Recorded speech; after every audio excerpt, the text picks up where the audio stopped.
Welcome. I never thought anything about serial killers, and certainly never thought I would understand them.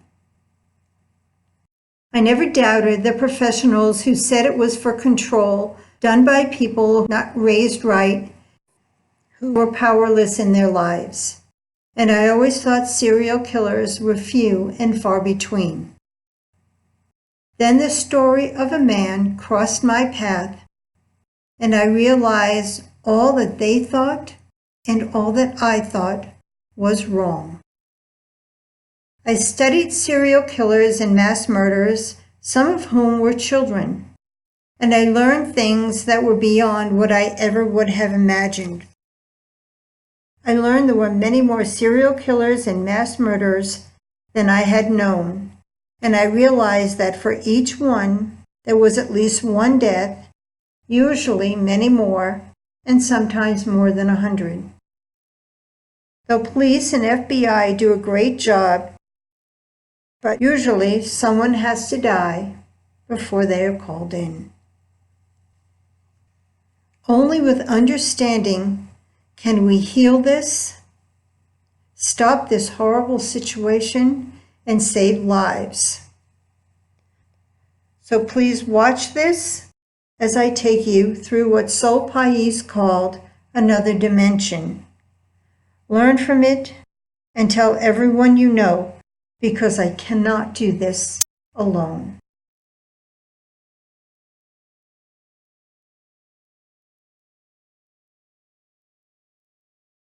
Knowing why all this is happening is a terrible burden and a great responsibility. It is also an honor and a journey, but not my journey, but our journey. I have a lot of answers, but I don't have them all yet. For that, I need your help.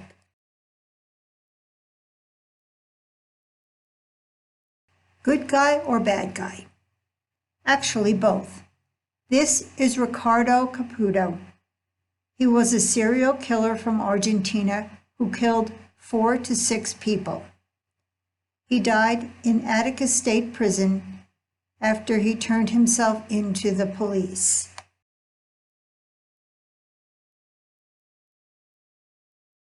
Ricardo Caputo said, "I turned myself in order to avoid more killings.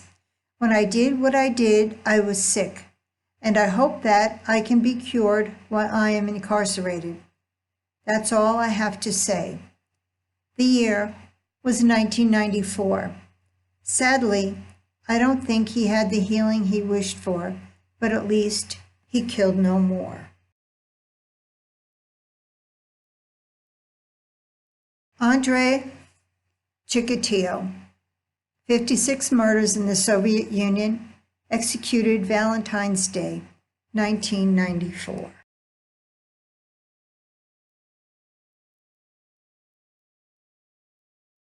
These are his words. "What I did wasn't for sexual pleasure. Rather, it brought me some peace of mind. When I used my knife, it brought me some psychological relief. I know I have to be destroyed. I was a mistake of nature."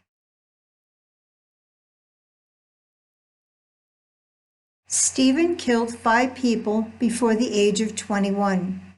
In prison, he killed himself by hanging.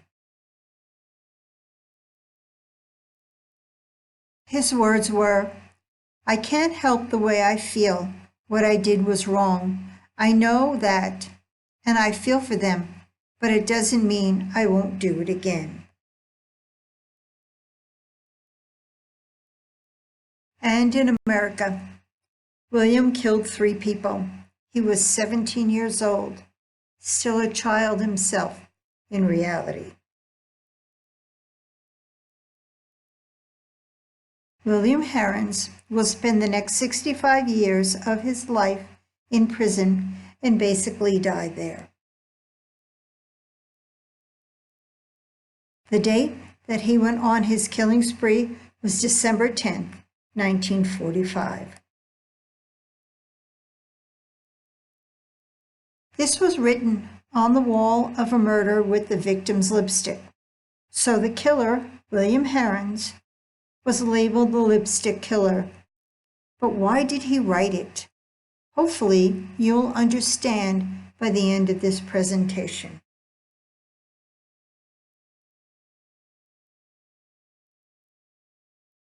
Wesley Allen Dodd once wrote a pamphlet on how parents can protect their children from child molesters. Wesley chose to allow his execution because he said he would kill and rape again if he could. He stated that death would give him relief over the murders. He chose hanging because that was how his last victim died.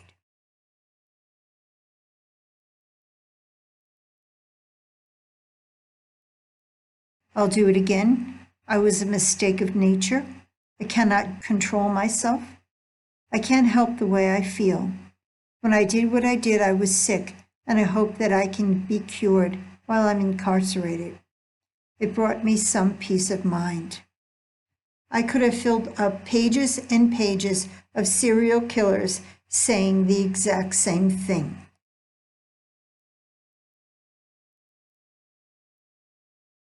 This is the movie that changed my life and brought me to the understanding of why many serial killers kill and child molesters molest, the understanding I hope to share with you. Russell Williams was a colonel and a killer. Some could say he was not a serial killer because he got caught after only 2, but he would have been. This is the movie that changed my life and brought me to this place of understanding today.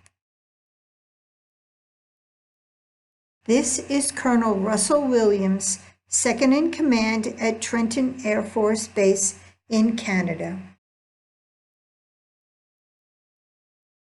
Colonel Williams flew fighter jets. He was in charge of flying Queen Elizabeth to her destinations, and this is Colonel Williams. After stealing and wearing women's and girls' underwear, he resorted to rape then murder before he was caught. Many who talk of serial killers say they do so because they want power in their lives. Russell Williams' case throws that theory out the window. He had control over an entire Air Force base and flew fighter jets. He completely shoots down the theory of the FBI and police that serial killing is due to the killer wanting control. He was very powerful. But it was this situation that made me question why, if he wanted to dress in women's underwear, he didn't simply buy it from the store. Why did he risk everything to steal it? There is a reason. When asked by the police detective after his confession if he would have killed again if he hadn't been caught, he said, "I was hoping not." This was the second question for me.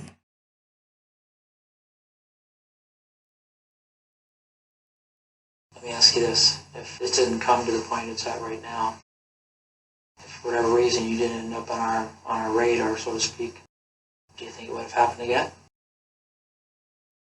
I was hoping not.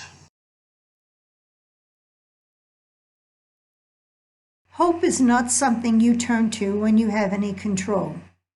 Like so many of the serial killers and child molesters I have studied, they have only hope that they will not kill or molest again. They can't stop.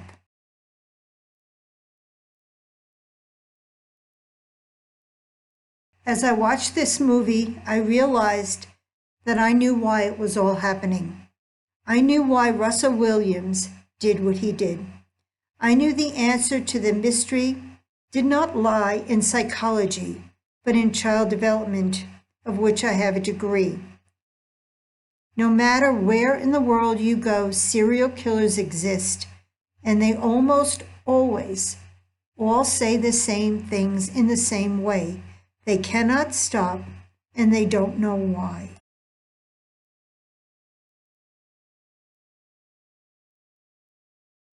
In my research, I read about and listened to the words of so many serial killers. My goal was to hear that still small truth hiding among the vile acts I had to listen to. And that still small truth was there. When I wrote this for the first time, I had found over 24 with this disorder that made them kill. Since I researched on my phone, more and more came up on my screen.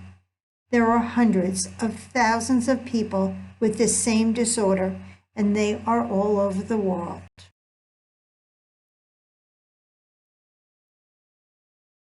What I found was that for most of them, they really didn't want to kill.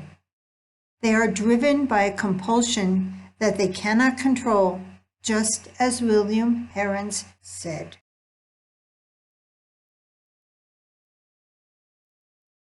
And they came from normal, everyday loving families. They were not hung by their thumbs as children. This is William Herones' parents and Jeffrey Dahmer's parents. I think it was his stepmother who said she cried every night since she found out what happened.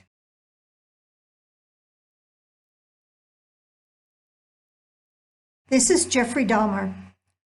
When this was taken, he was already ill, and he knew something was wrong. Something was missing. At age 7, he said. He was just a child.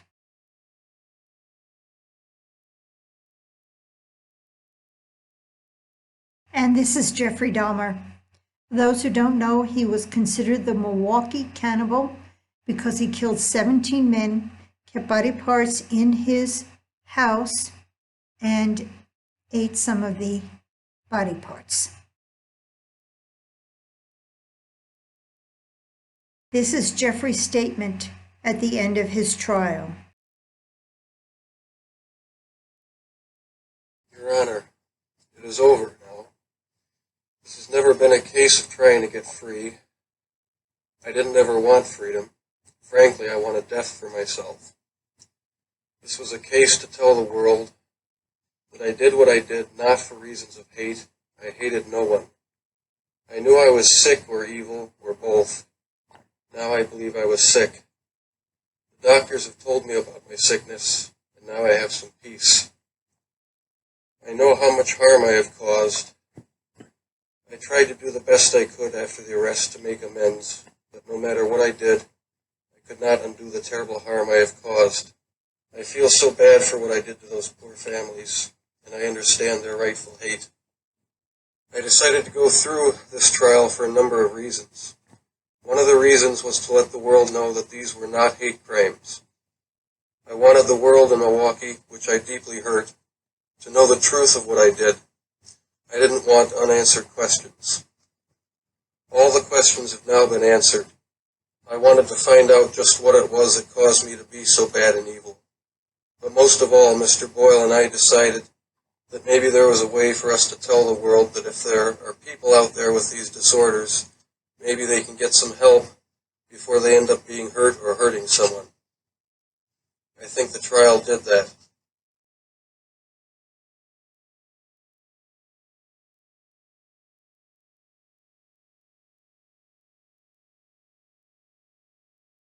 This is what I learned about so many killers from Jeffrey Dahmer.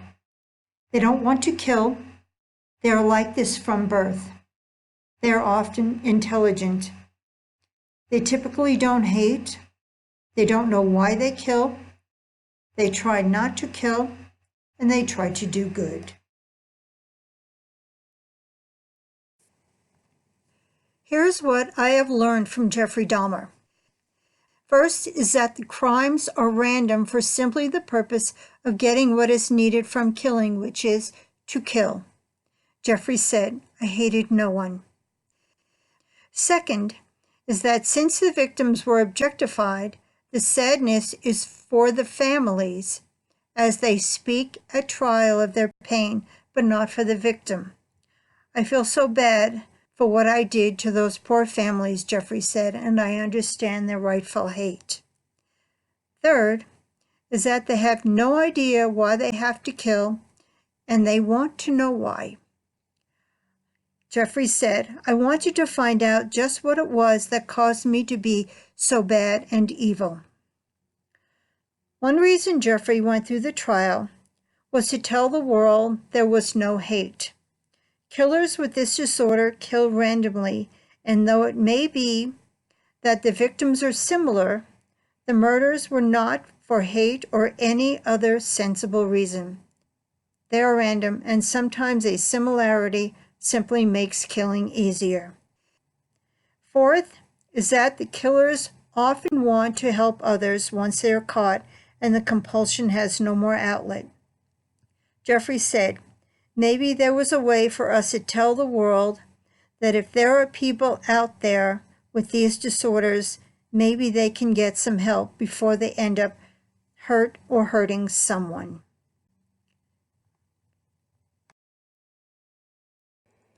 Fifth is that they don't know why it started. Jeffrey said, I don't know why it started. I don't have any definite answers on that myself. If I knew the true, real reasons why all this started before it ever did, I wouldn't probably have done any of it. Note, Jeffrey stated he knew something was wrong when he was 7 years old. Sixth is that it is uncontrollable, just as William Heron said. Jeffrey said, I was completely swept along with my compulsion. I don't know how else to put it. It didn't satisfy me completely, so maybe I was thinking another one will. Maybe this one will. And the numbers started growing and just got out of control, as you can see. One thing I know for sure, he said, it was a definite compulsion because I couldn't quit. I tried, but after the ambassador, I couldn't quit. It would be nice if someone could give the answer on a silver platter as to why I did all this and what caused it, because I can't come up with an answer. Seventh is that it can be fast and often completely uncontrollable. One man compared it to a sneeze. Jeffrey said, like arrows shooting through my mind from out of the blue. Fantasies. Eighth is that they often try to stop using different methods. Many times he talked about how he was trying to fight it and said he'll never do it again, his lawyer said. Mark Condit was the Austin bomber. He came, as many do, from a good family. He and Sean Gillis felt they were always psychopaths or monsters.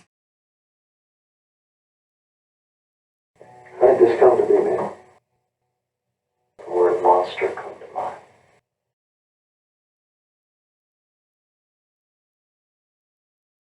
Many tried to either stop themselves or attempt to fix whatever they could by telling their stories.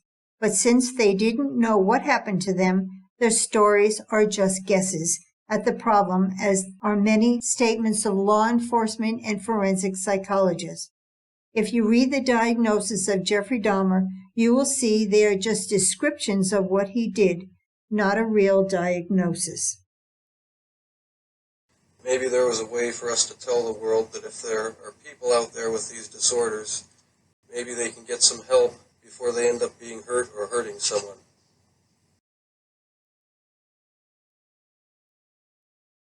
This is the movie theater in Aurora, Colorado, where James Holmes walked in the night and killed 12 people. Prior to the killing, he had a 3.949 GPA in neuroscience.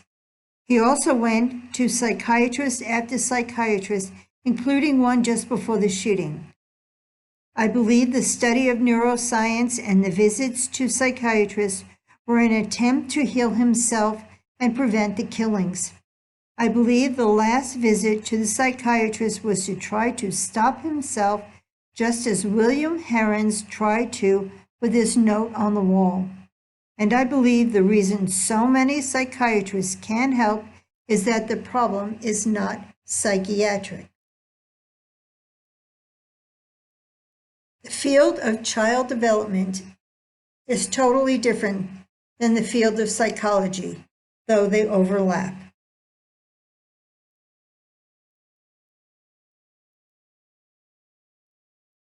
And there are so many. At first, I was going to name some that I have found in my studies that had the disorder that caused the killing. As time went on, the list became enormous.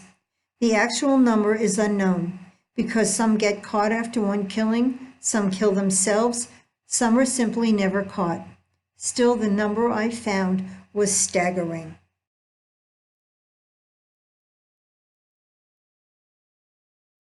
How they do it. According to Jeffrey Dahmer, if you see them as an object, it seems to make it easier. Often victims who live say the perpetrator seemed not to be human. Objectifying makes it easier to kill and then go back to being the everyday person. But the not being human part is even more telling.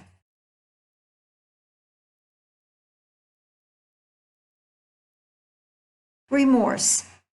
Yes, I do have remorse, but I'm not even sure myself whether it is as profound as it should be. I've always wondered myself why I don't feel more remorse. What an odd thing for Jeffrey Dahmer to say, unless you understand. Serial killers often have no remorse for the dead victims, but when they hear the family testify at trial of their pain, it sometimes makes them cry. This is because they feel they were born this way. Therefore, they are not responsible for the death of their victims. The thought is that I was born this way, therefore I did not do anything wrong. And they have a point, since being people, they purposely did things wrong in their lives, but killing was not one of them.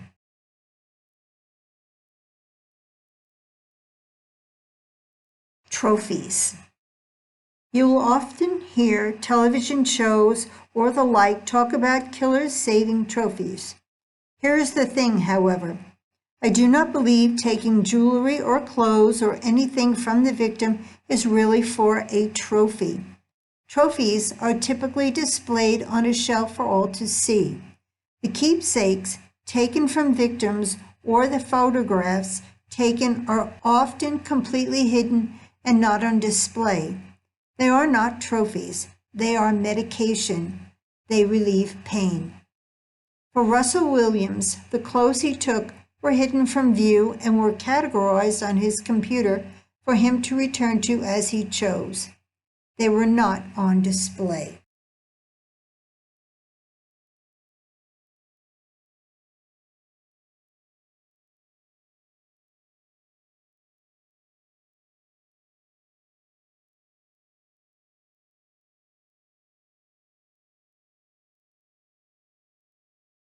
This is David Berkowitz, the son of Sam Killer from New York. He talks about the relief from killing, but relief from what? What is the it from which he needs relief? He also talks about how bad vanished, but only for a short time. This is why killers become serial killers. It doesn't work. Because killing either works for a short time or doesn't work at all, as stated by James Holmes. This is Sol Pais. People from Denver area know her well. She shut down the school system because she was perceived to be and was planning a school shooting. No one explained this disorder better than she. She had it, and she surely would have killed if not stopped. This is from her notebook. Here in the corner she wrote, "I am not sick, but I am not well." This is the same as what Ted Bundy said. I am 90% normal and 10% a serial killer. I feel like a pot of scalding water on the verge of boiling over, so dangerously close to spilling over. And what that may cause is yet to be seen, and most likely a hazard to myself and others. I'm afraid of my currently unknown capacity for pain and misery and anger. Each time it gets exponentially worse and worse. Sol wrote in her journal, "If you are reading this and you think you understand, listen to me. You do not." You are not like me, and you will never be like me. Realize that my mind exists in and belongs to another dimension of thought. I cannot express to you how important it is for you to understand that this really is another dimension, as Sol said.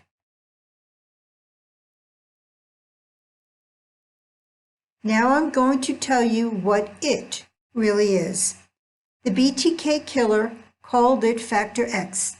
Others call it a mood or an obsession or a raging feeling.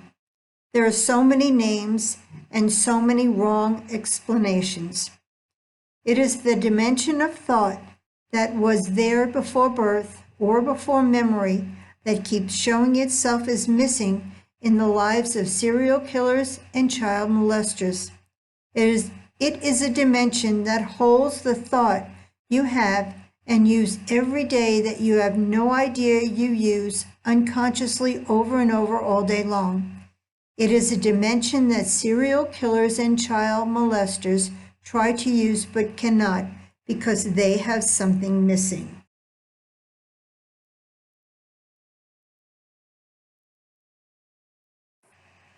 What went wrong?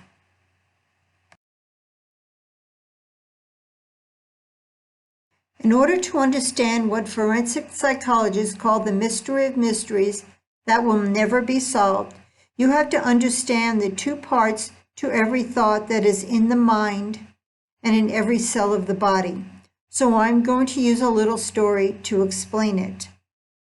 Let's say you have a teenager and you come downstairs and you say to him,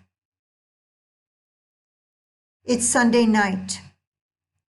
Because you know Monday is when you take out the garbage and so does he. So you say to him, "It's Sunday night, tomorrow's garbage day." And he just sits there and doesn't do anything. Will the garbage go out? No. Let's say, different scenario, you have a teenager, he's laying on the couch and you say to him, because you know that the garbage goes out on Monday and it is Sunday night. You say to him, "Go do it." And he stands up and he sits down. And you say, "Go do it." And he stands up and he sits down. Because he doesn't have the concept of what it is you're talking about, but he takes the action. He tries. Many people who have developmental disabilities have the action, they don't have the concept. Therefore, they get up and they sit down, get up and sit down. After a while, it becomes rocking. Sometimes they'll walk aimlessly with nowhere to go because they're taking the action, but the concept is not there.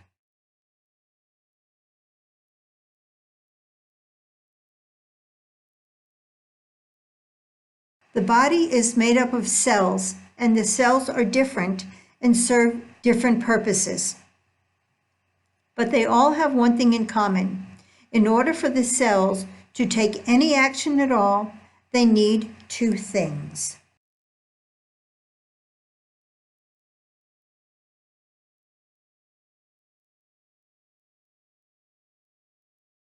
Every cell is told what to do with a thought, and every thought it is given consists of two united thoughts that act as one, concept thought and an action thought. Without these two linked thoughts, it would just sit there like a piece of wood.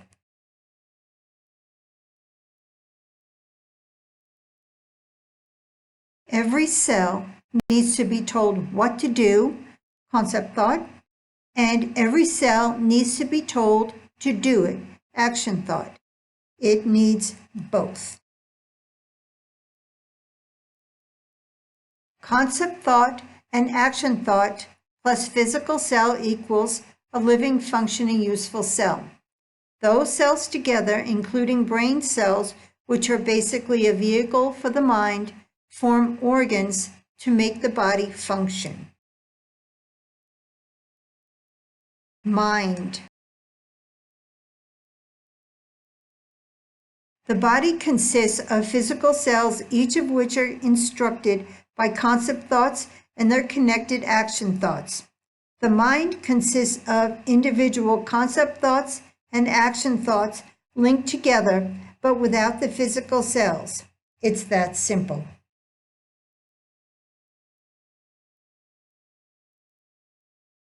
To get an idea of the number of thoughts placed in the mind of the child, simply look up at the sky. Some thoughts, like some cells of the bodies, are insignificant, and they would just be an annoyance if they were not there. But some thoughts, like some cells, if missing, would cause major damage to the child.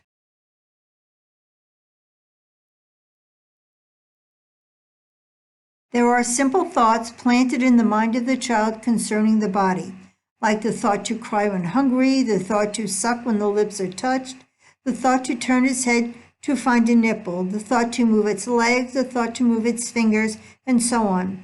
Some of these thoughts psychologist Jean Piaget labeled neonatal schemas because they were there before birth.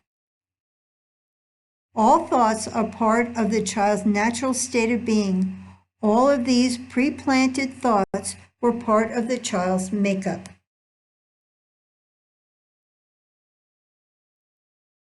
What is here is not anything you need to know except to understand that there is so much going on deeply in the mind of which we are completely unaware, so you get to see how deep and intricate the thoughts are.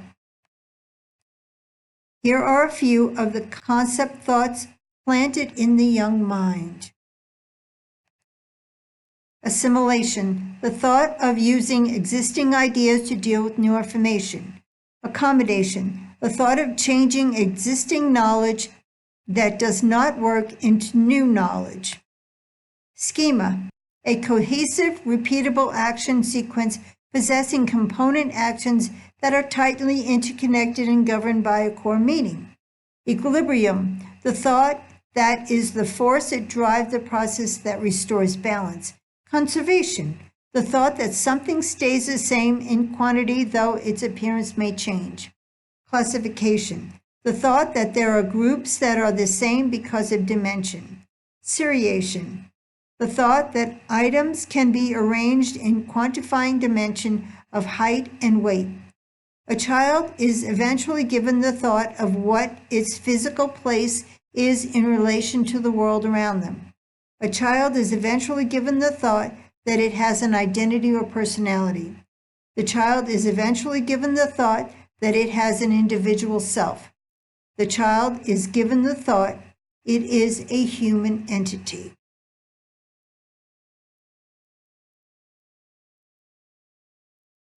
Puzzle Part 1.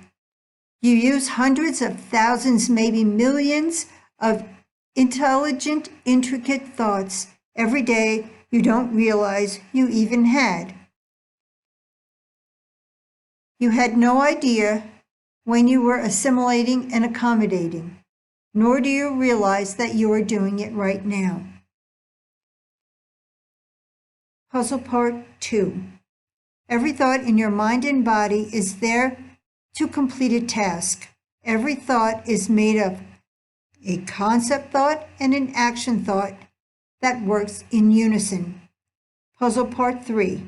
The natural state of being.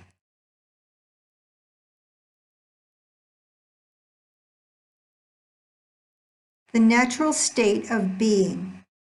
The thoughts placed in the child at birth that work perfectly, I call the person's natural state of being.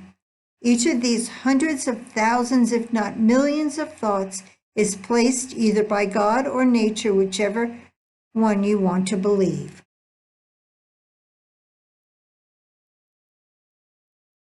What went wrong with the serial killer? When something goes wrong and one part of a specific thought is missing, you have a loss.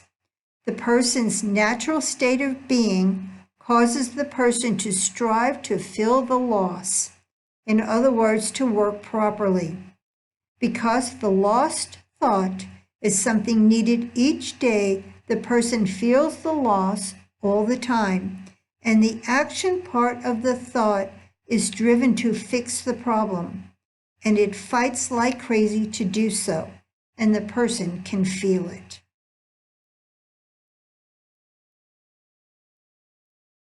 The human entity thought. The concept that we are a human entity is an actual thing and is placed in the child before birth to be realized later.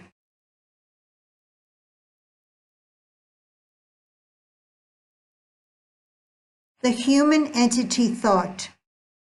In the normal person, the person is given the thought that it is a human entity as its natural state of being. The concept thought and the action thought work together to use that thought, making the person a human being.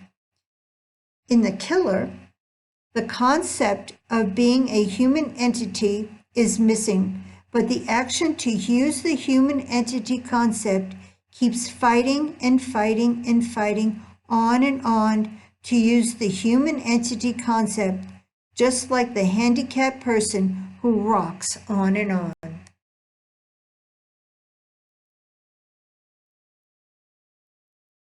Human entity thought. If the concept is missing, the action still unconsciously fights to be human.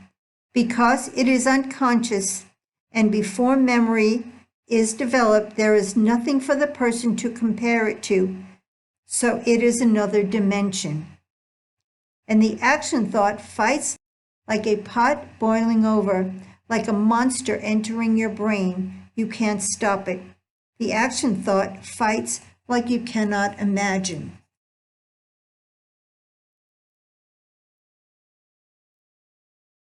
The unconscious pain of the missing concept thought is always there and very deep, and the person is driven beyond its sense of compassion or humanity to fix it.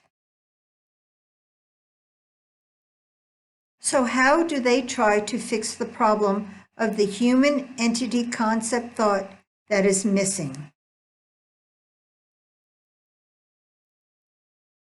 They take the human entity from another.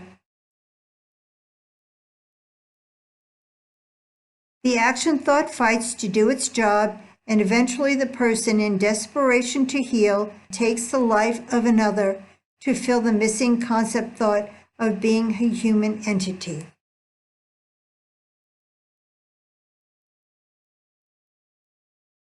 The action thought fights to do its job. Just like the teenager in the living room who gets up and sits down again because the concept is not there, but the action thought is trying to work, so is the action thought in the killer trying to force the being to do what it will as a human entity. The action thought has the job to do something, which is to think as a human, but it can't because the concept is not there.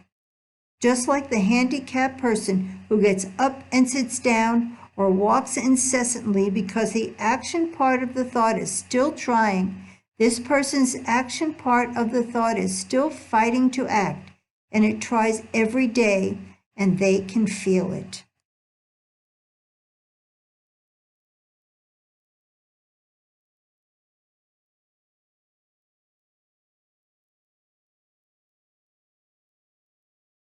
Notice in his words that James speaks of suicide or homicide and value of another going to him by killing. Then think of Sol Pais, who ran through the woods naked with no shoes to kill herself after she failed to kill others. Talk to me about the necessity of carrying out the shootings themselves after the preparation had done its job. Well, the shoes were supposed to increase my self-worth. What was it made it so important that you did it? Because the alternative was suicide. And I think you said this morning the alternative was suicide, but you weren't thinking of that at the time. Right. You weren't thinking of suicide. Because I was focused on the homicide. In what way did you think of taking other people's lives as enhancing yours? Tell me about the logic of it. Just that anything they would have done or pursued gets canceled out and given. Now you can kind of place a value on a life. And if you take lives away, that kind of adds to your own value.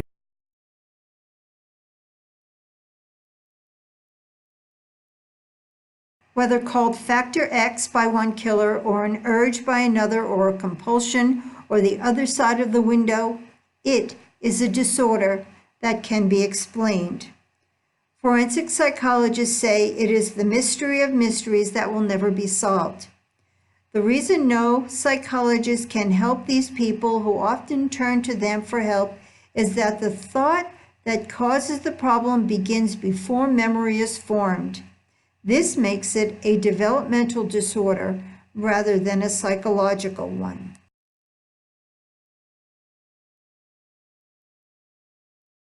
Because the problem is probably before birth and certainly before memory, it is all the person knows. They know something is wrong, but they don't know what. And very importantly, there is nothing for them to remember to compare it to. This is why they say, I was born a monster. I have been like this my whole life. This is why they are unable to stop.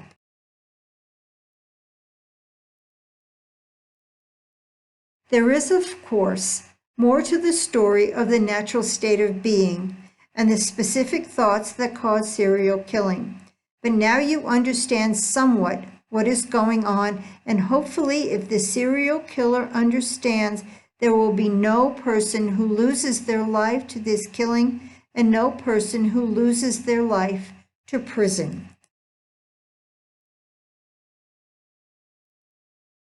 I have heard them called schizophrenic, yet they don't fit the definition, so they are called from the schizophrenic spectrum. I heard them say the devil made them do it. I heard they have brain damage, though Jeffrey Dahmer tested as having no brain damage. It is mind, and that cannot be seen.